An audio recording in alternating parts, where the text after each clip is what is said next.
কিন্তু মিডিয়া আমাদের ঢুকতে দেয় না, ঢুকলেই চা পা খাইয়ে টাইয়ে দিয়ে বলবো মালিকদা তুমি এসো, কারণ ওদের মালিক পক্ষ আমার কথা নেবে না।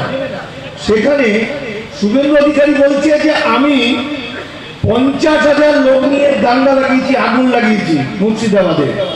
প্রথম কথা, আগুন লাগানোটা শুভেন্দুদের কাজ, আগুন নেভানোটা আমাদের কাজ।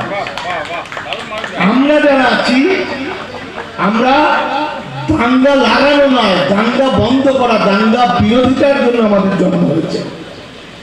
সত্যি বলতে 1 মাস আগে থেকে যদি একটা বিজ্ঞাপন দিই বা ফেসবুকে লিখি যে আমি ওখানে মিটিং করবো আপনারা আসুন, 13টা লোক রাজি হবে, তার মধ্যে 7টা থেকে 8টা লোক বলবে ভাড়া দেবেন তো, যাওয়া আসার ভাড়া।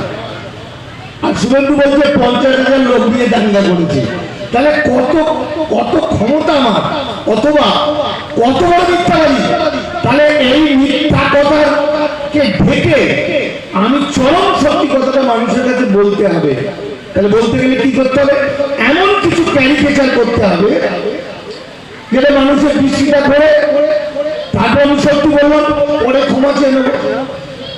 এই যে জুতো খুলে মারবো শুভেন্দু ওর বাবাকে, ওর বাবা তো আমার খুব চেনালো, তাকে তো আমি দাদা বলি, শুভেন্দু আমার কাছের ছেলে। কিন্তু আজকে বাংলা এবং বাঙালি জাতি সবচেয়ে বেশি যদি কেউ ক্ষতি করতে চায় সেটা শুভেন্দু।